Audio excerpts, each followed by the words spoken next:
প্রিয় দর্শক, স্বাগত জানাচ্ছি আগামীর বাংলাদেশ অনুষ্ঠানে। আশা করি আপনারা ভালো আছেন, সুস্থ আছেন। আজকে আমাদের সঙ্গে অতিথি হিসেবে যারা রয়েছেন, চলুন শুরুতেই তাদের সঙ্গে আমরা পরিচিত হয়ে নিই। আজকে আমাদের সঙ্গে রয়েছেন প্রধান উপদেষ্টা deputy press secretary Azad Majumdar, রয়েছেন সিনিয়র সাংবাদিক এম এ আজিজ। আপনাদের দুজনকেই স্বাগত। আজাদ মজুমদার, প্রধান উপদেষ্টা প্রফেসর মোহাম্মদ ইউনূস 4 দিনের কাতার সফরে গিয়েছিলেন। এই সফরে কি সাফল্য, কি অর্জন, তার চেয়ে বেশি আলোচিত হচ্ছে যে কাতারের আমির তার সঙ্গে দেখা করেন। আসলে বাংলাদেশের পত্রপত্রিকা বা অনলাইন ভার্সনগুলো দেখে আমাদের মনে হয়েছে তারা আসলে এই সফরটি কেন, কাদের আমন্ত্রণে গিয়েছেন, তাদের সে ধারণাটি স্পষ্ট নয়। কেন এমনটি হলো, আপনি আমাদেরকে একটু বিস্তারিত বলবেন বা স্পষ্ট করবেন? প্রথমত এই সফরটা ছিল একটা সম্মেলনে, আটথানা সম্মেলন। ওই সম্মেলনের আয়োজক ছিলেন কাতারের আমিরের বোন শেখা হিন্দ আল থানি।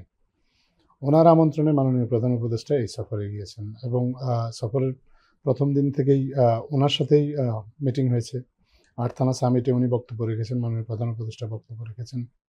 রোহিঙ্গাদের নিয়ে একটা ক্লোজ ডোর, একটা খুব ইন্ট্রিগিং একটা সেশন হয়েছে আপনার, যেখানে রোহিঙ্গা ইস্যু নিয়ে কাতার আমিরের বোন, যিনি একই সাথে কাতার ফাউন্ডেশনের ফাউন্ডার এবং সিইও, উনি ছিলেন, মাননীয় প্রধান উপদেষ্টা ছিল, আমাদের কর্মকর্তারা ছিল, পাশাপাশি বেশ কয়েকজন বিভিন্ন দেশের কর্মকর্তা ছিলেন যারা রোহিঙ্গা নিয়ে আলাদা একটা সেশন করেছেন। রোহিঙ্গা প্রত্যাবাসনের যদি পরিস্থিতিটা সৃষ্টি হয়, তাহলে আপনার রোহিঙ্গা প্রত্যাবাসন শুরু করাটাই তো আসলে একমাত্র কাজ হবে না। রোহিঙ্গাদেরকে ওখানে নিয়ে যাওয়ার পর প্রত্যাবাসনেরও কিন্তু একটা কস্ট আছে, পুনর্বাসনের একটা খরচ তো রয়েছে। জি, প্রত্যাবাসনের কস্টটা কীভাবে আসবে, এটা নিয়ে বিস্তারিত আলোচনা হয়েছে। আপনার পাশাপাশি যে রোহিঙ্গাদের জন্য আপনার ওআইসি আপনার কাজ করছে, একটা আপনি জানেন যে আন্তর্জাতিক আদালতে একটা মামলা চলছে, এই মামলার একটা ফান্ডিংয়ের বিষয় আছে। সেখানে এই রোহিঙ্গাদের যে সেশন, সেখানে গাম্বিয়ার পররাষ্ট্রমন্ত্রী নিজে ছিলেন।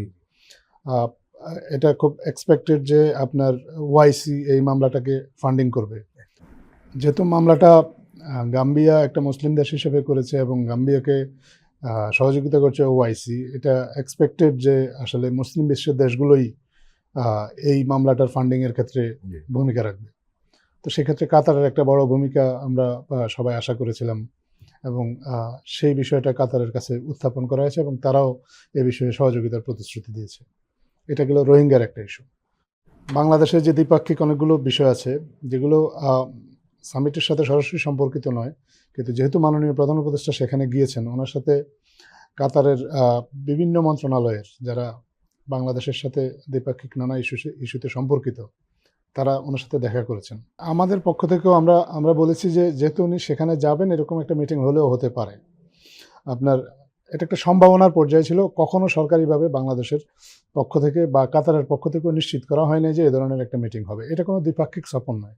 একটা দ্বিপাক্ষিক সফর হলে একটা সরকার প্রধানকে আরেকজন সরকার প্রধান আমন্ত্রণ জানান এবং সেখানে দ্বিপাক্ষিক বৈঠক হয়, সেটাই স্বাভাবিক। কিন্তু এটা তো একটা সামিট উপলক্ষে উনি গিয়েছেন এবং সামিটের যিনি অফিসিয়ালি আয়োজক, তার সাথে একাধিক বৈঠক হয়েছে এবং সেটাই হওয়া খুব স্বাভাবিক ছিল। এখন দ্বিপাক্ষিক বৈঠকের জন্য আরও কাতারের আরও অনেক কর্মকর্তা ছিলেন বা কাতারের প্রধানমন্ত্রী, ওনার সাথে কথা হয়েছে, উপপ্রধানমন্ত্রীর সাথে মিটিং হয়েছে, ডিফেন্স মিনিস্টারের সাথে মিটিং হয়েছে, কমার্স মিনিস্টারের সাথে মিটিং হয়েছে, আপনার এনার্জি মিনিস্টারের সাথে মিটিং হয়েছে। এগুলো তো দ্বিপাক্ষিক মিটিং এবং এগুলো বাংলাদেশের সাথে সরাসরি স্বার্থ সংশ্লিষ্ট এই সব মন্ত্রণালয়ের দায়িত্বে যারা আছেন।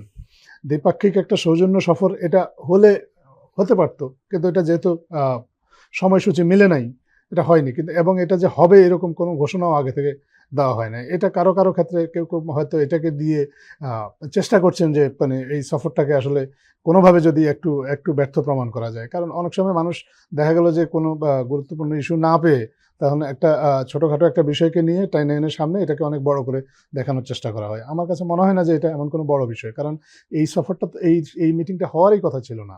এই মিটিংটা একটা প্রস্তাবিত একটা মিটিং, যেহেতু উনি যাবেন, যদি টাইম পারমিট করে, দুইজনের টাইম যদি শিডিউল যদি একসাথে মিলে, তাহলে এরকম একটা মিটিংয়ের সম্ভাবনার কথাটা আলোচিত হয়েছিল, কিন্তু এটা কখনোই আগে থেকে নিশ্চিত করা হয়নি। এবং এই সামিটটাও যেহেতু কাতার আমির সরাসরি নিজে হোস্ট করেননি, সেক্ষেত্রে এই সামিটেও তাদের দেখা হওয়ার কোনো আসলে সুযোগ ছিল না। সামিটের যিনি হোস্ট আমিরের বোন এবং কাতার ফাউন্ডেশনের সিইও, ওনার সাথে মাননীয় প্রধান উপদেষ্টা দেখা হয়েছে এবং আমরা মনে করি যে সেটাই স্বাভাবিক ছিল এবং সেটাই প্রত্যাশিত ছিল। সো দ্বিপাক্ষিক মিটিং নিয়ে আসলে এখানে আলোচনা করে আমার মনে হয় যে এটা অহেতুক কিছু পয়েন্ট রেজ করে এটাকে মানে কেউ হয়তো বা চেষ্টা করছেন যে এটাকে এমনভাবে প্রজেক্ট করা যাতে মনে হয় যে এই সফরটা ব্যর্থ হয়েছে, কিন্তু বাস্তবতা আসলে পুরোপুরি ভিন্ন। এম এ আজিজ, আমরা মিডিয়াতে এই বিষয়টা লক্ষ্য করছি, দ্বিপাক্ষিক সম্পর্ক বা সফর, সরকারের আমন্ত্রণ বা কোনো সংগঠনের আমন্ত্রণ, এগুলো গুলিয়ে ফেলার একটা প্রবণতা। কেন এমনটি হচ্ছে? আমার ক্যারিয়ার শুরু বাংলাদেশ অবজারভার। আমি অবজারভারে আমার কোনো এক্সপেরিয়েন্স ছিল না যে কোনো নিউজের ব্যাপারে ইভেন রিজয়েন্ডার আসে। আমি দেখেছি যে সুপ্রিম কোর্টের সিদ্ধান্ত রিভিশন হওয়ার সময় চেঞ্জ হয়, কিন্তু অবজারভারের কোনো নিউজের ব্যাপারে কোনো চেঞ্জ হয়। অবজারভারের নিউজকে এটা সুপ্রিম কোর্টের ভার্ডিক্ট হিসেবে ধরা হতো, এমন ভাব, এত গুরুত্ব ছিল। সেটি ঠিক ডেইলি স্টারে গিয়েও আমি দেখছি তখন রাজনৈতিক অস্থিরতা, রিজয়েন্ডার আসতো, কিন্তু রিজয়েন্ডার প্রপারলি ছাপা হতো। কিন্তু এখনকার সাংবাদিকতা, এটা কিন্তু আমি বলবো যে ধরেন ফ্যামিলি প্ল্যানিংয়ের একটা অনুষ্ঠানে বক্তৃতা দিলেন, ধরেন চিফ অ্যাডভাইজার বক্তৃতা দিলেন, ওনাকে দেখা গেল মিটিং শেষে বুম ধরে অন্য প্রশ্ন করতেছে, তো উত্তর পুরো স্টোরিতে দেখা গেল মূল সাবজেক্টের নাই, এরকম হয়। তো সুতরাং এটা আত্মসমালোচনার ব্যাপার আছে। আর যেহেতু এটা যাদেরকে সাংবাদিকদেরকে নিয়ে গেছে, আমি মনে করি যে তারা এনলাইটেন্ড এবং তাদের ব্রিফিং দেওয়া উচিত ছিল, এবং সাংবাদিকরা অনয়েতে আসলে কি প্রোগ্রামে যাচ্ছে এই জিনিসটা ভালো করে জানা উচিত ছিল। এখন এটা কিন্তু আসলে রাষ্ট্রীয় সফরও কিন্তু বলা যায় না, তাই না? এটা অনেকটা একটা সম্মেলনে দাওয়াত পেয়েছেন, চিফ অ্যাডভাইজার গেছেন, তাই না? এটা তো পরিষ্কার হওয়া উচিত ছিল। এখন একটা দেশে যাচ্ছে, সেই দেশের যদি আমির উপস্থিত থাকতে দেখা হতে পারে, আর না থাকলে হবে না, এটাই স্বাভাবিক। এখন দেখা হয় নাই, তাহলে হলো না কেন? দেখা করলেন না, এটা তো একটা নেগেটিভ ওয়ার্ড, এটা তো প্রমাণ লাগবে, প্রমাণ তো নাই। সুতরাং এই জন্যই আমি বলছি যে এটা কিন্তু বস্তুনিষ্ঠ সাংবাদিকতা হয় নাই। তবে প্রাইভেট একটা ভিজিটের মতো ভিজিট, ধরেন এখন আমাদের চিফ অ্যাডভাইজার আমাদের দেশে নাই বা তিনি ব্যস্ত, অন্য একটা রাষ্ট্রপ্রধান বা সরকার প্রধান এসে বাংলাদেশ ভিজিট করলো, আমাদের ভিজিট করলে ধরেন সহযোগিতার কথা বলা হয়েছে, এটা কিন্তু বাংলাদেশ থেকে হতো না, কিন্তু তারা তো করেছে। কারণ বিশ্বের পঞ্চম অর্থনীতির দেশ বলা যায়, মানে শীর্ষ ধনীর দেশে, সেখানে আমাদের দেশ ছোট হইতে পারে কিন্তু অর্থনীতি তো বিরাট। সুতরাং সেখানে আমরা যেমন আশা করতে পারি, তেমনি আমি মনে করব যে একটা প্রাইভেট ভিজিটেই বলবো আমি, একটা রাষ্ট্রীয় ভিজিটটা।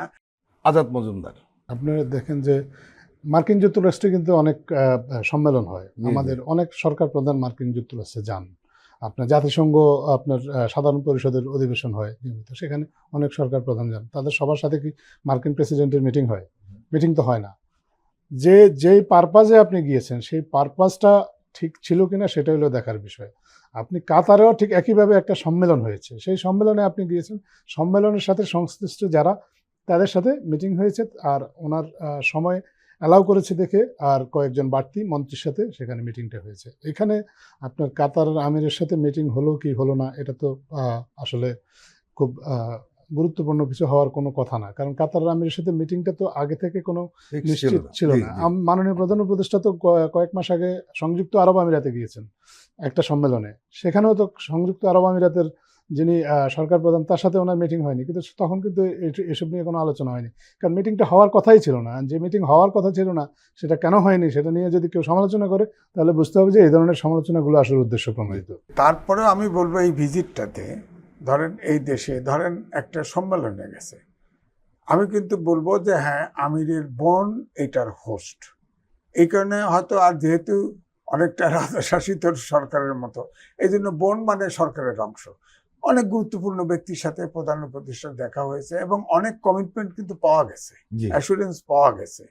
এটা ধরেন বাংলাদেশের পক্ষে সম্ভব ছিল না, কিন্তু ওই দেশের পক্ষে সম্ভব। হয়তো আমি থাকলে আরো বেশি পাইতে, অর্থাৎ 56 ফাইলে পাওয়া যেত হয়তো, এমন কিছু হয়তো উনি কমিটমেন্ট দিতেন যাতে আমাদের আরো বেশি বেনিফিট আমাদের হতে পারতো। এটা নিয়ে এত ডিটেল মানে এত সমালোচনা যে হওয়া আমি অন্য একটা উচিত প্রসঙ্গে যাই। প্রধান উপদেষ্টা প্রেস সচিব যে আমাদের খবরটা দিয়েছেন শুরুতেই, যে শিগগিরই স্থলভিত্তিক এলএনজি টার্মিনাল স্থাপন করা হবে। আমি আজিজ, আপনি জানেন যে সাম্প্রতিককালে গ্যাসের সংকটের জন্য কলকারখানাগুলো স্মুথলি চলছে না। একটা অভিযোগ আসছে সরকারের বিরুদ্ধে, সেটি হলো যে বিদ্যুতে গ্যাস বেশি নিয়ে যাওয়ার কারণে কলকারখানায় গ্যাস সংকট পড়েছে। মূলত এই কারণেই এটার বেশি গুরুত্ব দেওয়া হয়েছে যে দেশের কলকারখানাগুলোতে গ্যাস সরবরাহ নিশ্চিতে এই এলএনজি টার্মিনাল স্থাপনের সিদ্ধান্ত নিয়েছে অন্তর্বর্তীকালীন সরকার, যেটা কাতার করবে। এই বিষয়টিকে আপনি কিভাবে দেখছেন? না, এটা তো আমাদের কোনো উপায় নেই, আমাদের তো ইনভার্টার চালু রাখতে হবে।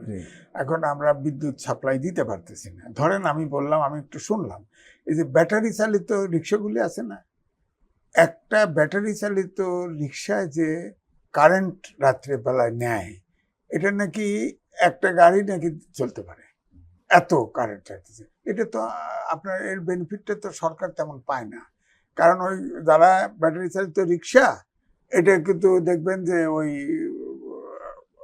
আন্ডারস্ট্যান্ডিং করে অল্প কিছু বিল টিল দিয়ে দিতেছে, সরকারের ঘরে কিছু যাচ্ছে না এরকম। তারপরে বলবো আমাদের বিদ্যুতে তো ধরেন ওই ফ্যাসিস্ট সরকারের সময় একটা রিপোর্টই বেরিয়েছিল যে আপনার প্রায় 57% প্ল্যান্ট আইডেল বসে থাকতো, শুধু আপনার ট্রান্সমিশন লাইনের অভাবে। এবং এইটা এমন একটা সমস্যা, বিদ্যুতের সময় আদানির সাথে কয়েক গুণ রেট বেশি দিয়ে আমাদের চুক্তিটা হয়েছে। সে আদানিও তাও এখনো বিদ্যুৎ দিতে পারতেছে না, তাদেরও সমস্যা আছে। সুতরাং বিদ্যুৎ তো মিটাইতে হবে, সামনে তো গরম আসতেছে, ইন্ডাস্ট্রি চালু রাখতে হবে। এমনি ডাইরেক্ট ইনভেস্টমেন্ট এখনো পর্যন্ত আমরা খুব একটা দেখছি না। সুতরাং বিদ্যুতের যে টার্মিনাল, এই এলএনজি আনা হলো কিন্তু অন্য প্রসেসে জ্বালানি আনার চাইতে এলএনজি আনা কিন্তু সহজ। এটি সোর্স যেহেতু কাতার এবং তারা যেহেতু সম্মত আছে, এটা সঠিক সিদ্ধান্ত। এবং আমাদের ইন্ডাস্ট্রি চালু রাখা, না রাখতে পারলে তো অর্থনীতি কলাপস করে। আমি একটু আজিজ ভাইয়ের সাথে অ্যাড করি। আমি ওই কাতারের এনার্জি মিনিস্টারের সাথে যখন মিটিংটা হয় আমি সেখানে ছিলাম। আচ্ছা, আপনার আমাদের যে কার্গো টার্মিনালগুলো, যে এলএনজি টার্মিনালগুলো এই মুহূর্তে এক্সিস্টিং আছে, এগুলো আসলে বার্ষিক 115টা কার্গো হ্যান্ডেল করতে পারে এলএনজি। আপনি চাইলেও, আপনার যদি টাকাও থাকে, আপনি কিন্তু এর বেশি আনতে পারবেন না। সো আমাদের এই হ্যান্ডেলিং ক্যাপাসিটিটা বাড়ানোটা খুব জরুরি, যাতে করে আপনি বৈদেশিক অনুদান বলেন, ঋণ করেন, যে কোনোভাবে হোক আপনি সরবরাহটা বাড়াতে পারেন। সরবরাহটা বাড়াতে গেলে আপনাকে প্রথমত আপনার এখানে এই সরবরাহটাকে হ্যান্ডেল করার যে ক্যাপাসিটি, সেটাকে বাড়াতে হবে। এবং সেটা বাড়ানোর জন্য এই স্থলভিত্তিক এলএনজি টার্মিনালের প্রস্তাবটা দেওয়া হয়েছে। কাতারের পক্ষ থেকে বলা হয়েছে যে তারা একটা টেকনিক্যাল স্টাডি করবে, টেকনিক্যাল স্টাডি করে এটার ক্ষেত্রে তারা আপনার সহযোগিতাটা করবে। স্থলভিত্তিক এলএনজি টার্মিনাল কিন্তু কঠিন। আপনার সমুদ্রবন্দর ভিত্তিক টার্মিনালের চেয়ে কিন্তু স্থলবন্দর ভিত্তিক এটা একটু ব্যয়বহুল এবং কঠিন। কিন্তু আমাদের বাস্তবতা এখন এমন যে আমাদের আসলে এটা ছাড়া আর অন্য কোনো অপশন খুব খোলা নেই। আরেকটা জিনিস হচ্ছে যে কাতারের সাথে আপনার আমাদের কিন্তু জ্বালানি সহযোগিতার যে আগের সরকারের যে চুক্তিটা ছিল, 15 বছরের একটা চুক্তি ছিল, সেই চুক্তি অনুযায়ী আপনার আমরা কাতার থেকে মাত্র 40 কার্গো আপনার এলএনজি এরকম একটা ছিল। এখন প্রস্তাবটা দেওয়া হয়েছে যাতে অন্তত পক্ষে আরও 24টা কার্গো বার্ষিকভাবে বেশি আনা যায়, তাহলে 64টা কার্গো আপনার আমরা আনতে পারবো কাতার থেকে, এবং সম্ভব হলে যেন সেটা আরও বাড়ানো হয়। এবং এই যে দীর্ঘমেয়াদী জ্বালানি চুক্তি, এই জ্বালানি চুক্তির বিপরীতে একটা এমওইউ ছিল 5 বছরের কাতারের সাথে, যে এমওইউটা আপনার জানুয়ারি মাসে এক্সপায়ার করে গেছে। আচ্ছা, এবং ওই জানুয়ারি মাসে এমওইউটা এক্সপায়ার করার কারণে আবার জ্বালানি সরবরাহ বিঘ্নিত হওয়ার একটা আশঙ্কা দেখা দিয়েছে। এবং এই এমওইউটা নবায়ন মাননীয় প্রধান উপদেষ্টার উপস্থিতিতে আপনার কাতারের জ্বালানি মন্ত্রী ওনার উপস্থিতিতে কথা দিয়েছেন যে উনি খুব যত দ্রুত সম্ভব এই এমওইউটা নবায়ন করবেন, এবং কাতারের পক্ষ থেকে এমওইউ নবায়ন করার জন্য কিন্তু পরদিনই ওনার উপস্থিতিতে পরদিনই কিন্তু প্রস্তাবনাটা বাংলাদেশের কাছে পাঠিয়ে দেওয়া হয়েছে। দ্যাট মিনস হচ্ছে যে প্রসেসটা এখন কমপ্লিট হয়ে গেছে। এই যে জ্বালানি সহযোগিতা বৃদ্ধির যে একটা আপনার আলোচনা, আপনার আরও কয়েকটা বিষয় এখানে আছে। আপনি যদি দেখেন যে কাতার থেকে বলা হয়েছে যে তারা তো এমনিতেই এলএনজি উৎপাদনে বিশ্বে অন্যতম শীর্ষ একটা দেশ। বেসিক্যালি রাশিয়ার পরেই আসলে কাতার হচ্ছে সবচেয়ে বেশি এলএনজি গ্যাস বেশি উৎপাদন করে। কিন্তু তারপরেও আপনার এই এলএনজিটার দাম যাতে আরো কমে আসে, এই জন্য কাতার নিজেরাই জানিয়েছে যে তারা আগামী বছর থেকে এলএনজির উৎপাদনটা ডাবল করবে, যাতে তাদের প্রোডাকশনটা ডাবল হলে দামটা আরো কমে আসে, যাতে বাংলাদেশ যদি সরবরাহ বাড়াতে চায় আরো কম দামে যেন এটা নিতে পারে। এই যে জ্বালানি সহযোগিতার যে চুক্তি প্লাস বকেয়া পাওনা মাননীয় প্রধান উপদেষ্টা, হ্যাঁ, আমরা এটাও দেখলাম, এটা হ্যাঁ। বেশ আলোচিত হয়েছে রাইট, যে একটা বড় ধরনের বকেয়া পরিশোধ করা হয়েছে, এখন বোধহয় মাত্র রয়েছে $60 কোটি। কাতারের কাছে কোনো বকেয়াই নেই এখন এই মুহূর্তে কাতারের বাংলাদেশের এলএনজি বাবদ পাওনা শূন্য।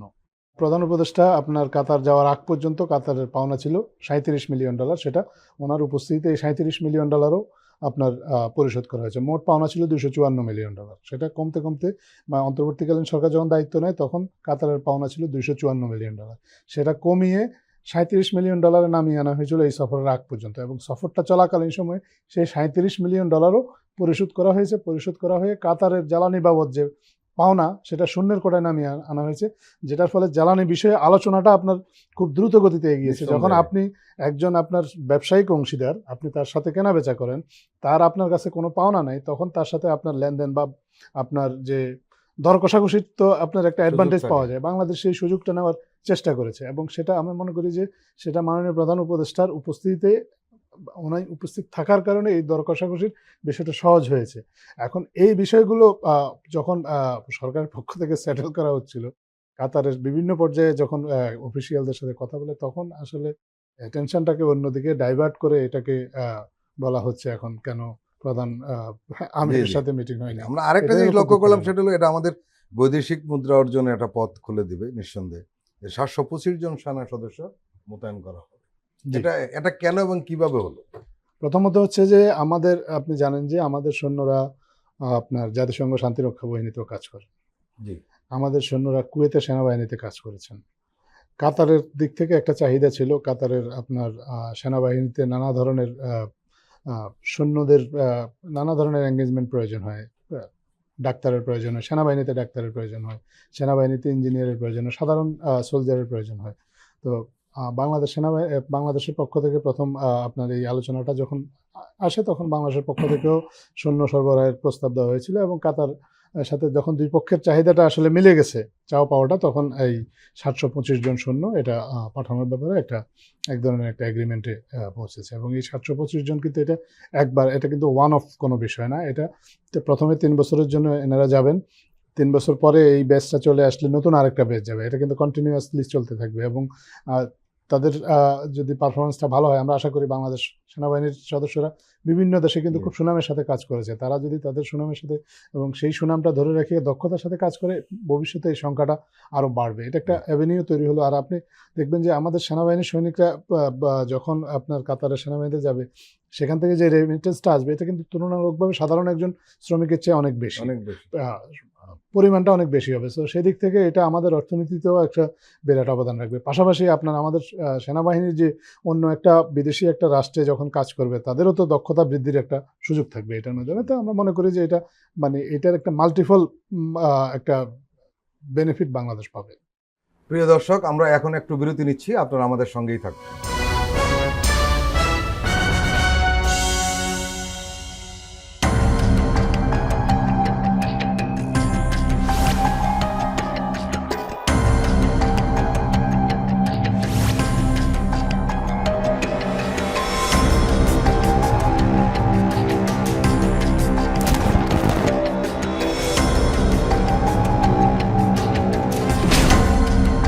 ফ্যাসিবাদের দিনলিপি, গবেষণা ও উপস্থাপনা সাইদ খান, প্রযোজনা আফরোজা সুলতানা ও মামুন মাহমুদ। দেখবেন প্রতি রবি থেকে বৃহস্পতিবার সন্ধ্যা 7টায়।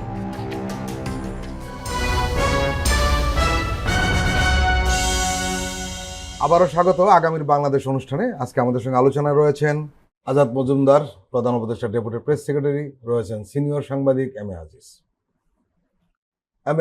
আগেই বলা হয়েছিল যে প্রধান উপদেষ্টার কাতার সফরের সময় তিনি খুব বিখ্যাত টেলিভিশন চ্যানেল আল জাজিরাকে একটি সাক্ষাৎকার দিলেন। সেই সাক্ষাৎকারটি তিনি দিয়েছেন, এবং সেই সাক্ষাৎকারটি গতকাল রাতে আমরা দেখলাম প্রচার হয়েছে, এবং সেটি নিয়ে বেশ আলোচনা হচ্ছে। বিশেষ করে তিনটি বিষয় নিয়ে খুব কঠিনভাবে আলোচনা হচ্ছে। একটি হলো যে এই সরকার কতদিন থাকবে। উনি একটা কথা বলেছেন যে মানুষ মনে করে অন্তর্বর্তীকালীন সরকার এখনো তাদের জন্য ভালো সমাধান। আরেকটা বিষয়, আওয়ামী লীগকে নির্বাচনে অংশগ্রহণ অনুমতি দেওয়া হবে কিনা।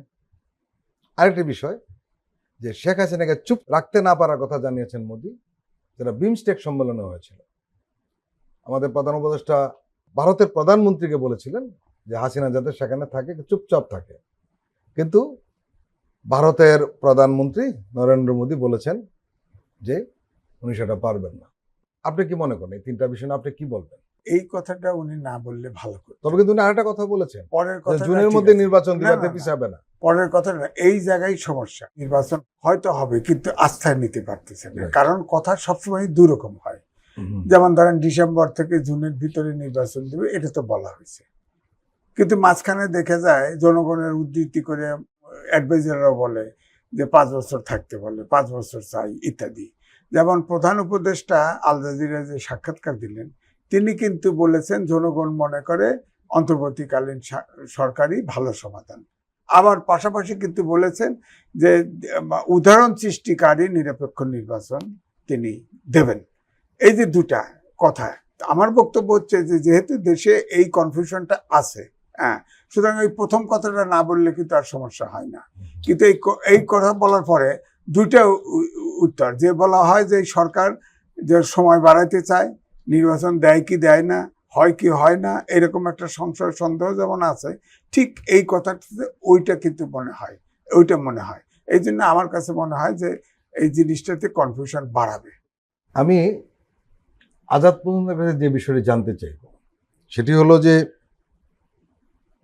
শেখ হাসিনাকে চুপ থাকার কথা যেটা বলেছিলেন, সেটা মোদি বলছেন যে উনি সেটা পারবেন না, এবং উনি যে যুক্তি দেখিয়েছেন সেটি বোধহয় সঠিক যুক্তি নয়। আপনার কি মনে হয়? প্রথমত মাননীয় প্রধান উপদেষ্টা ওনার দায়িত্ব নেওয়ার পর থেকেই কিন্তু এই কথাটা বলে আসছেন। উনি দায়িত্ব গ্রহণের কিছুদিন পরই পিটিআই ওনার সাক্ষাৎকার গ্রহণ করেছিল। সেই সাক্ষাৎকারেও তিনি এই কথাটা বলেছেন যে আমাদের সাবেক প্রধানমন্ত্রী যিনি ভারতে পালিয়ে গেছেন, তিনি যেন চুপ থাকেন। তিনি চুপ থাকলে তার কথায় উস্কানি পেয়ে বা তার উস্কানিতে দেশে কেউ শান্তি শৃঙ্খলা বিঘ্নিত করার চেষ্টা করবে না। এবং ভারতীয় প্রধানমন্ত্রীর সাথে ওনার যখন দ্বিপাক্ষিক মিটিংটা হলো বিমস্টেক সম্মেলনে, তিনিও সেই আহ্বানটার পুনরাবৃত্তি করেছেন। ভারতীয় প্রধানমন্ত্রী তার মতো করে জবাব দিয়েছেন, কিন্তু মাননীয় প্রধান উপদেষ্টা শুধুমাত্র এই আহ্বানটা করেই কিন্তু উনি থেমে যাননি। উনি কিন্তু পাশাপাশি এটাও বলেছেন যে বাংলাদেশ কিন্তু ওনাকে ফেরত চায় এবং সেটা আইনি প্রক্রিয়া মেনে আইনিভাবেই ওনাকে বাংলাদেশে এনে বিচারের মুখোমুখি করতে চায়। এটা বাংলাদেশের সরকারের চাওয়া, বাংলাদেশের মানুষের চাওয়া, বাংলাদেশের রাজনৈতিক দলগুলোর চাওয়া। ভারতের দৃষ্টিকোণ থেকে ভারতের প্রধানমন্ত্রী তার অবস্থান ব্যাখ্যা করেছেন, তারা তো নানাভাবেই এর আগেও ব্যাখ্যা করেছেন। এবং এর আগে যখন ভারতের এই সাক্ষাৎকারের প্রফেসর উনি একদম স্পষ্ট করে দিলেন যে ভারত শেখ হাসিনাকে চুপ রাখবে না, এটাই তো ঠিক। সেটা তো আর বলে স্পষ্ট করার কিছু নাই, তারা তো রাখছেই না। রাখছে তারা না। মানে রাখার যদি আগ্রহটা থাকতো তাহলে তো আসলে আরো আগে থেকেই রাখতো। ভারতের পররাষ্ট্র সচিব যখন বাংলাদেশে এসেছিলেন, উনি যখন মাননীয় প্রধান উপদেষ্টার সাথে দেখা করেছেন, তখনও কিন্তু এই প্রসঙ্গটা এসেছিল এবং তখনও তারা বলেছে যে ভারত সরকার কিন্তু তাকে কিছু বলার জন্য কিছু বলছে না, কিন্তু তিনি বলছেন, তিনি নিজ দায়িত্ব নিয়ে বলছেন ভারতের যে তথ্য প্রযুক্তি আছে এগুলোর সহযোগিতা নিয়ে তিনি তার মতো করে কথা বলে যাচ্ছেন, এখানে ভারত সরকারের কিছু করণীয় নেই। এইটা তারা আগে থেকেই অফিসিয়ালি বলেছে বাংলাদেশকে, এখনো বলেছে। আর তারা অফিসিয়ালি বলা না বলার চেয়েও বড় জিনিস হলো তারা তো কাজটা তো হচ্ছে, বা উনি তো ক্রমাগত কথা বলছেনই। ভারত সরকার তো দৃশ্যমান কোনো পদক্ষেপ নেয়নি যাতে ওনাকে চুপ রাখা যায়। সো এটা ভারতীয় প্রধান মন্ত্রী এইবার হয়তো ওনাদের নিজেদের মধ্যে আলোচনা এটা আরো স্পষ্ট করে বলেছেন। এটাই নতুনত্ব বলতে এটুকুই। এমাদিস, আপনি কি বলবেন? না দেখেন, ভারত প্রথমেই যখন শেখ হাসিনা পালিয়ে গেল, আমাদের দেশের এই ফ্যাসিস্ট সরকারের পতন ঘটল, তখন কিন্তু ওখানে পার্লামেন্টারি পার্টির সিদ্ধান্ত নিয়ে তাকে আশ্রয় দেওয়া হয়েছে।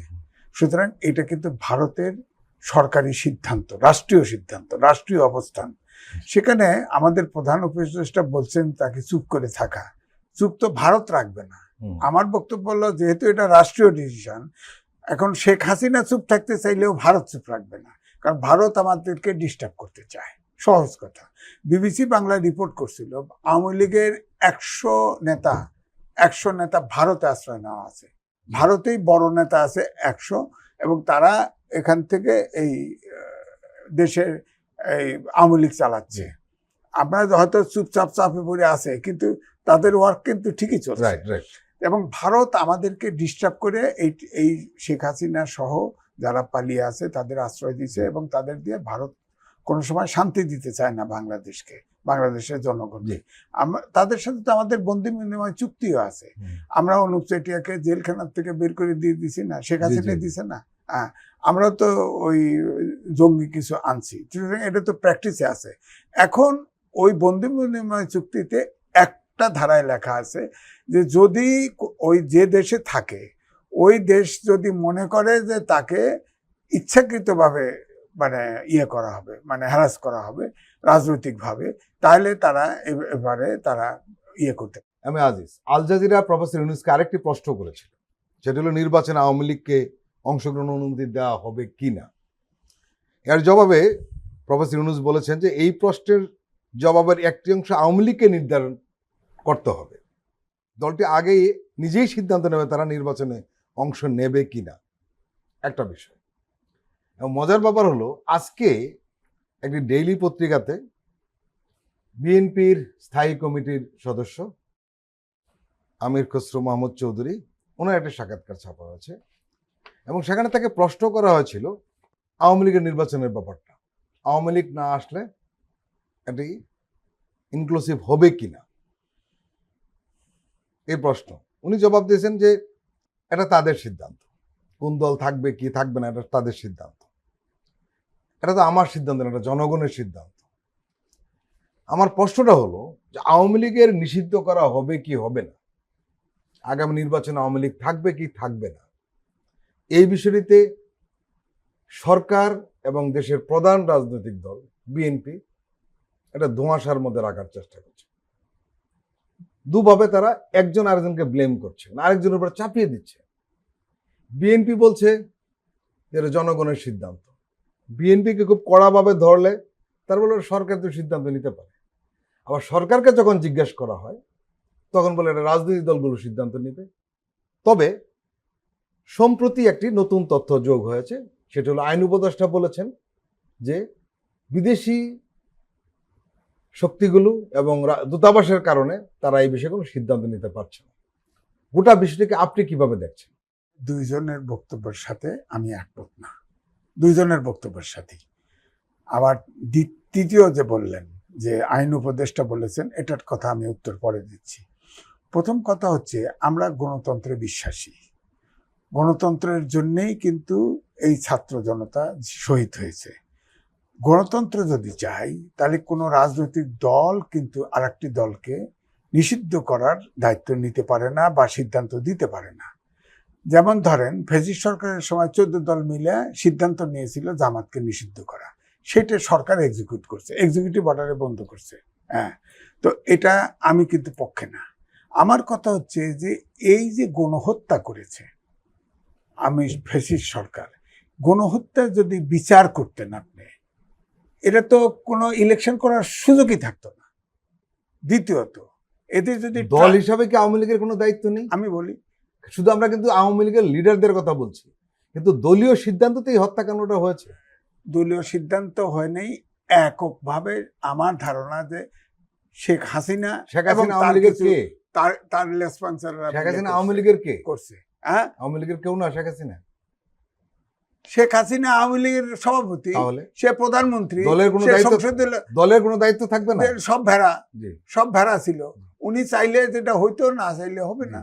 হ্যাঁ, এবং ওনার মানসিকতাটা এমন পর্যায়ে চলে গেছিল, অনেক চাঁদের দেশে চলে গেছিল, যে ক্ষমতা এত বেশি যে নিজের বলে যে তার পিয়নের 400 কোটি টাকা সে। আমরা আওয়ামী লীগ নিষিদ্ধ প্রসঙ্গে আসছি। হ্যাঁ, আমি আসতেছি। এই জন্য আমি বলছি যে ধরেন আপনি যদি কথার কথায় বিচারটায় যদি করতে যাইতেন তাহলে ট্রায়ালে নিশ্চয়ই এই কথাগুলি আসতো। আসলে কিন্তু বিচারেও কিন্তু আওয়ামী লীগ অ্যাজ এ যে গণহত্যাকারী দল এই প্রশ্নটা কিন্তু আসতো। হ্যাঁ, তো তাহলে আপনি শুধু কোর্টের মাধ্যমেই পারতেন। হ্যাঁ, কিন্তু সেই লাইনে তো যাচ্ছে না। এই মাত্র একটা কেস বোধহয় রেডি হয়েছে, জি। চার্জশিট হয় নাই, রেডি হয়েছে। 8 মাস 9 মাস চলে যাচ্ছে, তো বিচারটা কেন করে না? আমার প্রশ্ন হলো বিচারটার অগ্রগতি। শেখ হাসিনা এত ডিস্টার্ব করতেছে এই ভারত থেকে বসে, আর সব তো ডকুমেন্ট রয়েছে আমাদের হ্যাঁ। হাতে। তো এটা তো একটা ট্রাইব্যুনাল, জি। এটা তো নর্মাল সাধারণ বিচার বিভাগ।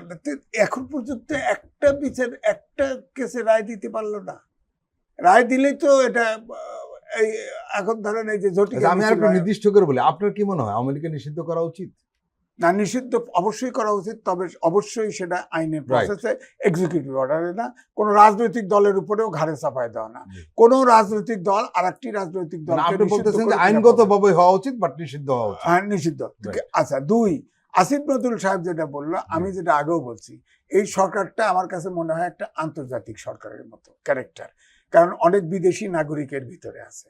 বিদেশি নাগরিক না বলে দ্বৈত নাগরিক আপনি বলেন। দ্বৈত নাগরিক, দ্বৈত নাগরিক, হ্যাঁ। দ্বৈত সত্যি নাগরিক আমাদের এখনো সংবিধান বহাল।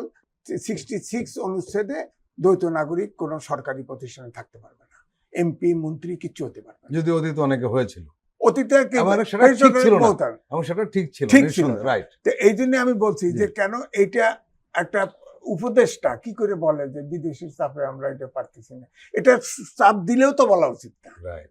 এখানে এক চাপ দিলেও তো বলা উচিত না। তার মানে আমরা সরকার রাষ্ট্র জিম্মি হয়ে আছি বিদেশিদের কাছে। আমরা তো জিম্মি হয়ে থাকলেও তো বলবো না।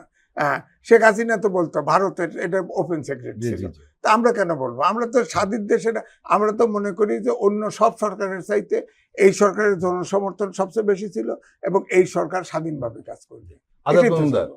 আমাদের কিছু প্রশ্ন উঠিয়েছেন, কি বলবেন আপনি? বাংলাদেশের একটা বিশাল জনগোষ্ঠী দেশের বাইরে বসবাস করেন। 1 কোটি বাংলাদেশি বিভিন্ন দেশে বসবাস করেন। তারা নিজ নিজ ক্ষেত্রে অনেকেই অনেক দক্ষতার পরিচয় দিয়েছেন।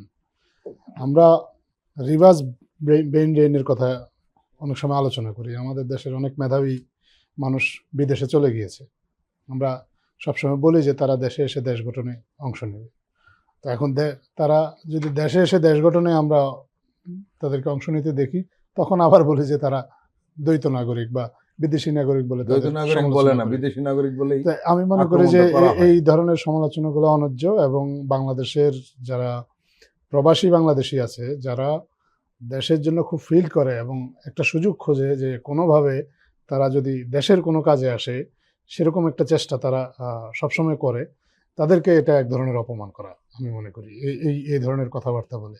যে কারণ আপনি যাদের কথা বলছেন তারা তো সবাই বাংলাদেশি, তাদের রুট বাংলাদেশি, তারা বাংলাদেশের নাগরিকত্ব তো কেউ বিসর্জন দেয়নি। বাংলাদেশের মানুষ বাংলাদেশে লেখাপড়া করেছে, বাংলাদেশে লেখাপড়া করে পরবর্তীতে বিদেশে গিয়ে সেটেলড হয়েছেন, পড়াশোনা করতে গিয়ে কেউ কেউ হয়তো বিদেশের নাগরিকত্ব নিয়েছেন, কিন্তু বাংলাদেশের কোনো ব্যাপারে তারা কন্ট্রিবিউশন রাখতে পারবেন না। এই ধরনের কথা বলাটা আমি মনে করি না। আরেকটা প্রশ্ন আমি আজ উঠিয়েছেন, সেটি হলো যে বিদেশি দূতাবাস বা বিদেশির চাপে বা তারা অসন্তুষ্ট হবে, এই কারণে আওয়ামী লীগকে নিষিদ্ধ করা যাচ্ছে না, এই ধরনের বক্তব্য সরকারের পক্ষ থেকে আসলে কেমন হয়? এটা সরকারের পক্ষ থেকে কেউ দিছে বলে আমার জানা নেই। তবে আমি মনে করি যে আমরা একটা গ্লোবাল ভিলেজের পার্ট, এবং বিভিন্ন আন্তর্জাতিক ফোরামে আমরা সদস্য, এবং আমাদের বিভিন্ন আন্তর্জাতিক কমিটমেন্ট রয়েছে। আপনি যদি বলেন যে ইউনিভার্সাল হিউম্যান রাইটস ডিক্লারেশন, যেটা, সেখানে আমরা একটা সিগনেটারি। তো আরও অন্য যেসব দেশ আমাদের সাথে সিগনেটারি, তারা যদি আমাদের দেশে হিউম্যান রাইটস নিয়ে কোনো ভায়োলেশন দেখে, তো তারা বলবে না কথা? জাতিসংঘ যে মানবাধিকার সংস্থা, যেটা, সেখানে যখন কোনো হিয়ারিং হয় আমরা তো যাই, যে আমাদের ব্যাখ্যা তো দিই। আপনার আমাদের দেশের অবস্থান আমরা ব্যাখ্যা করি। আপনার শ্রম সংক্রান্ত যদি কোনো অধিবেশন হয়, তাহলে সেখানে আমরা যাই। আমরা গিয়ে আমাদের শ্রম নীতি আমরা কিভাবে পরিবর্তিত করছি, কী সংস্কার আনছি, সেটা তো আমরা ব্যাখ্যা করি। বিভিন্ন আন্তর্জাতিক ফোরামে আমাদেরকে আমাদের অবস্থানটা জানাতে হয়। এই জানাটা এটাই স্বাভাবিক, এটা একটা বৈশ্বিক প্রক্রিয়া। এটা বৈশ্বিক প্রক্রিয়া, আমি জাতিসংঘের ওটাতে সিগনেটরি। হ্যাঁ, তো আমরা যখন এগুলা নিয়ে আমরা যখন আলোচনা হয়, তখন আমাদের কোনো ডেভেলপমেন্ট পার্টনার তার তো মতামত আমাদেরকে দিতেই পারে, কিন্তু সিদ্ধান্ত তো আর আমাদেরকে কেউ চাপিয়ে দিচ্ছে না। আমরা মনে করি যে আমরা স্বাধীন দেশ, আমরা স্বাধীনভাবে সিদ্ধান্ত গ্রহণ করছি। সবার কাছ থেকে আমরা মতামত পরামর্শ এগুলো নিতে পারি, কারণ এইটা নেওয়ার মধ্যে খুব বেশি কি আমি বলবো যে এটা অস্বাভাবিক কোনো কিছু নেই। এটাই বরঞ্চ হওয়া উচিত, কারণ আমরা সবার কাছ থেকে সবার ভালো পরামর্শটা যদি নিয়ে আমরা যদি আমাদের দেশে ভালো কিছু করতে পারি, তাহলে সেটাতে অসুবিধাটা কোথায়? প্রিয় দর্শক, আমরা আবারও একটু বিরতি নিচ্ছি, আপনারা আমাদের সঙ্গেই থাকুন।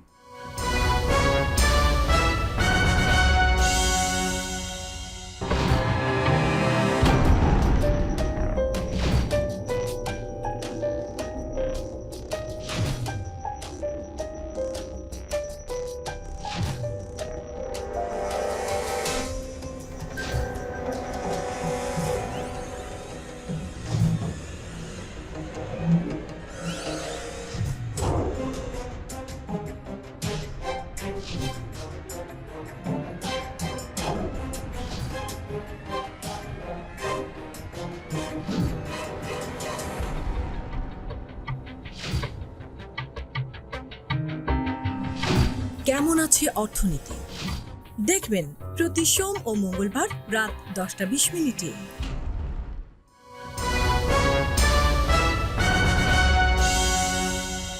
আবারও স্বাগত আগামীর বাংলাদেশ অনুষ্ঠানে। আজকে আমাদের সঙ্গে অতিথি রয়েছেন প্রধান উপদেষ্টা deputy press secretary Azad Majumdar, রয়েছেন সিনিয়র সাংবাদিক M A Aziz. M A Aziz, আমরা মাঝখানে বলছিলাম যে বিএনপির স্থায়ী কমিটির সদস্য আমির খসরু মাহমুদ চৌধুরী একটি বাংলা দৈনিকে একটি দীর্ঘ সাক্ষাৎকার দিয়েছেন এবং সেখানে কিছু প্রশ্ন তো এসছে, বিশেষ করে অংশগ্রহণমূলক সংসদ। আসলে এই অংশগ্রহণমূলক বা ইংরেজিতে আমরা যেটা বলছি ইনক্লুসিভ, এই শব্দ দুটি খুব বেশি আলোচিত হচ্ছে। আসলে ঘুরে ফিরে এই আলোচনার মূল কারণটা হলো আওয়ামী লীগ সামনে থাকবে কি থাকবে না। সেনাপ্রধান একবার বলেছেন, সেটা তুমুল আলোচনা হয়েছে। এখন প্রশ্নটা যেটা হয়েছে সেটি হলো যে বিএনপি কিন্তু এখানে একটা মতামত দিয়ে দিয়েছে যে আমরা চাই একটা অংশগ্রহণমূলক সংসদ হোক, এবং বিরোধী দল কাকে চায় এটা পুরনো অনেক কথা উঠেছে। যে জিয়াউর রহমান যখন 79-এ যখন ইলেকশনটা হয়, সেখানে আওয়ামী লীগকে প্রধান বিরোধী দল করা হয়েছিল, অন্যকে করা হয়নি বা হতে না পারে তার জন্য কি কি করা হয়েছিল, এই আলোচনা কিন্তু ইদানিং সামনে আসছে, যেটা আগে খুব কম আসতো। এবং সেই পত্রিকাটি প্রশ্ন করেছে যে কে বিরোধী দল হবে আপনাদের মনে হয়। এটা অবশ্য আমির খসরু মাহমুদ খুব চৌকুশ জবাব দিয়েছেন যে কে বিরোধী দল হবে এটা আমরা কেমনে বলবো, কিন্তু আওয়ামী লীগের আমলে এটা নির্ধারিত ছিল যে কে বিরোধী দল হবে। এখন প্রশ্নটা যেটা হলো যে এই অংশগ্রহণমূলক শব্দটা নিয়ে খুব আলোচনা হচ্ছে। কেউ কেউ যদি এরকম একটা ব্যাখ্যা দেয় যে বিএনপি আওয়ামী লীগকে চাইছে,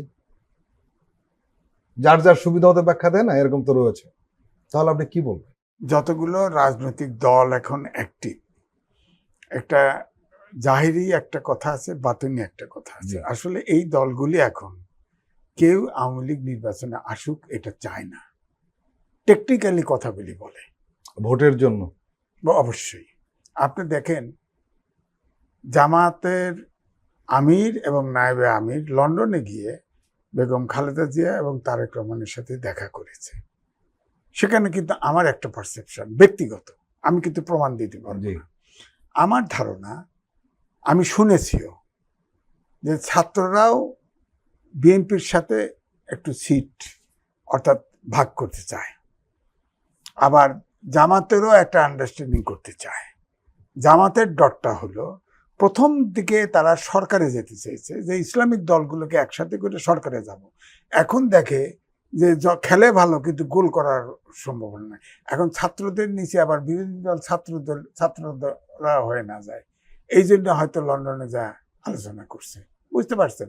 তো সুতরাং আসলে কি তা তো জানি না, ভোটের সময় ভোট হবে, ভোটটার ক্ষেত্রে আপনি দেখেন লন্ডন থেকে আসার পরে জামাত ইসলাম প্রথম বলল যে নির্বাচন রোজার আগে দিতে হবে, ওয়েস্টিনে পরে ব্রিফিং এর পরেই এসে বললো না মৌলিক সংস্কার এর ভিতরে করে নির্বাচন দিতে হবে, এরপরে এসে বলল যে না সংস্কার করে নির্বাচন দিতে হবে, তারপরে এখন স্থানীয় সরকার নির্বাচন, আনুপাতিক নির্বাচন, অনেক গিরিঙ্গি লাগাই দিল।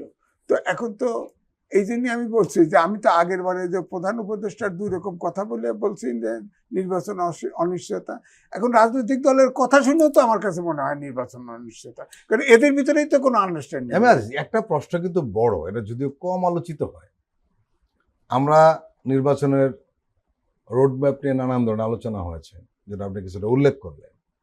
কোনো কারণে যদি জামাত এবং এনসিপি এরা যদি নির্বাচনের কিছু শর্ত সাপেক্ষে নির্বাচন হবে কি হবে না এরকম যদি আলোচনায় চলে আসে, তাহলে কি হবে? বড় দল এখন ধরেন বিএনপি, জামাত, এনসিপি সিদ্ধান্ত নিল নির্বাচন করবে না, দেশ ক্রাইসিসে পড়বে। আমি ব্যাখ্যা দিতে যাব না, দেশ ক্রাইসিসে পড়বে। আমরা কিন্তু এখনো বলবো যে এখনো কিন্তু রাজনৈতিক স্থিতিশীলতা দেশে আসে নাই। সুতরাং আমরা অনেকটা বলবো যে আমরা কিন্তু খুব রিস্কি পজিশনে আছি। এবং সুতরাং সম্ভবত এই বিষয়টা আপনি যে বিষয়টা উল্লেখ করলেন এম এ আজিজ, সম্ভবত বিএনপির হাইকমান্ড বিষয়টা উপলব্ধি করেন। করে বলেই তো খালি অ্যাডজাস্ট করার চেষ্টা করে, বুঝছেন? নাইলে তো তারা এদেরকে নির্বাচন আনতে হবে। হ্যাঁ, সবাইকে নিয়ে নির্বাচন করতে, এই ইনক্লুসিভ নির্বাচন এদের কথাই বলে। আওয়ামী লীগ মন থেকে কিন্তু আওয়ামী লীগ আসুক নির্বাচনে, এটা কিন্তু চায় না, এটাও ঠিক সবাই। তো এই জন্য আমি বলছি যে সবগুলি রাজনৈতিক দল, যারা ছাত্রদের দল সহ যারা এই ফ্যাসিস্ট বিরোধী আন্দোলনে ছিল, তাদের একটা মিনিমাম আন্ডারস্ট্যান্ডিং থাকা উচিত।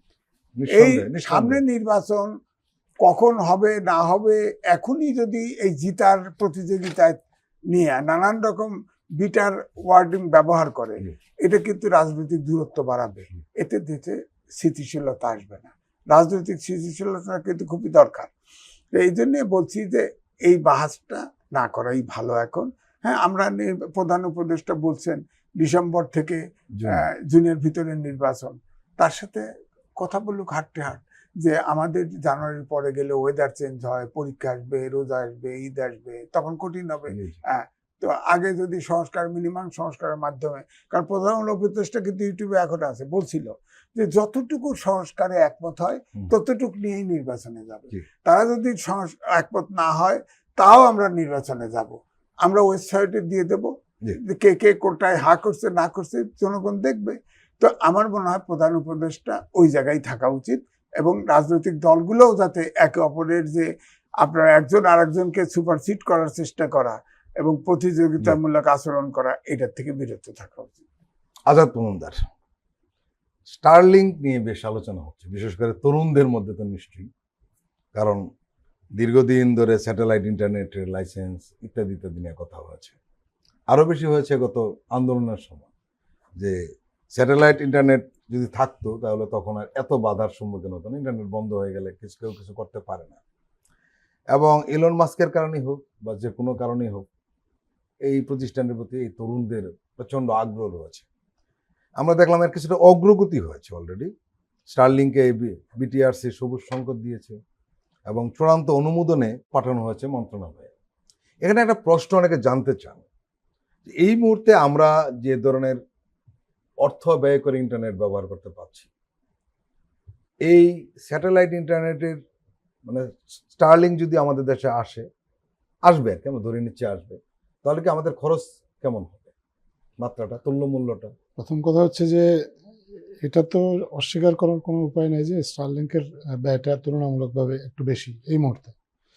কিন্তু সরকার যেটা দেখছে যে প্রিমিয়াম কাস্টমার যারা, তাদের জন্য যদি এটা ব্যবহার করা যায়, কারণ আপনার আমাদের দেশে ব্যাংক, বিমা, আরও অনেক প্রতিষ্ঠান আছে যাদের আনইন্টারাপ্টেড ইন্টারনেট সার্ভিসটা প্রয়োজন হয় তার ব্যবসায়িক কাজে। আপনার কোনো একটা কারণে যদি একটা ব্যাংকের সার্ভার আপনার ডাউন করে, তাহলে সারা দেশে তার আর্থিক লেনদেন বন্ধ হয়ে যায়।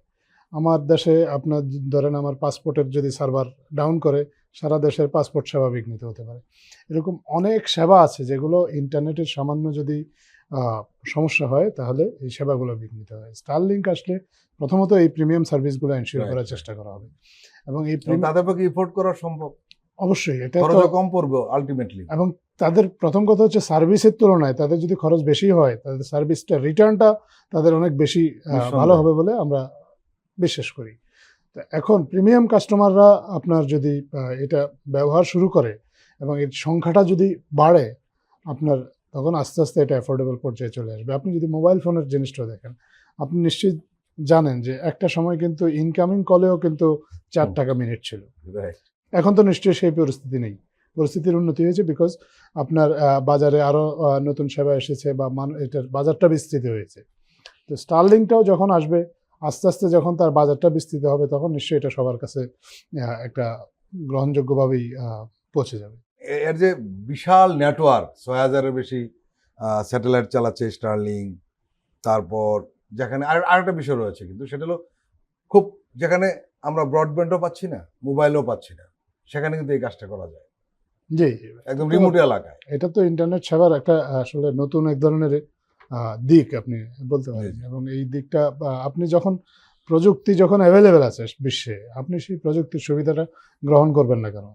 আপনার বিশ্বে নানা ধরনের প্রযুক্তি আসছে। এখন আমরা কি বিশ্ব ব্যবস্থা থেকে পিছিয়ে থাকবো কিনা? সেটাই প্রশ্ন। আমাদের তো পিছিয়ে থাকার প্রয়োজন নেই। আমাদের যদি কেউ যদি এটা অ্যাফোর্ড করতে পারলে সে এটা নেবে। কেউ জি, অ্যাফোর্ড জি। না করতে পারলে তার জন্য অন্যান্য অপশনগুলো তো খোলা থাকছেই। হুম, এমন তো না যে স্টারলিংক আসলে অন্যান্য অপশনগুলো বন্ধ হয়ে যাবে। হুম, হুম। আর কেউ ইন্টারনেট সার্ভিস পাবে না, তাকে স্টারলিংকই নিতে হবে। বিষয়টা তো এরকম না। যা কারো যদি চিপ অপশন মনে হয়, চিপ অপশনগুলো যেগুলো এই মুহূর্তে চালু আছে, সেগুলো আরও চিপার করার চেষ্টা করা হচ্ছে। আপনি দেখেছেন জি। সংবাদ মাধ্যমে হুম। প্রতিদিনই আপনি হয়তো একটু টুকটুক করে দেখবেন যে ব্রডব্যান্ড ইন্টারনেট সার্ভিসের দামটা যাতে কিভাবে কমিয়ে আনা যায় সেই চেষ্টাটা করা জি, জি। হচ্ছে। সো এই অপশনগুলো তো থাকছেই। কারো যদি আরো বেটার অপশন নেয়, তার জন্য একটা অপশন সরকারের পক্ষ থেকে নিয়ে আসার চেষ্টা করা হচ্ছে, সেটাকে সবাই সাধুবাদ জানানোই উচিত। এম এ আজিজ এবং আজাদ মজুমদার, আপনারা দুজনই আমাদের দীর্ঘ সময় দিলেন, আপনাদেরকে আন্তরিক ধন্যবাদ। ধন্যবাদ। প্রিয় দর্শক, আজকের অনুষ্ঠান আমরা এখানেই শেষ করছি। আপনারা ভালো থাকবেন, সুস্থ থাকবেন। আল্লাহ হাফেজ।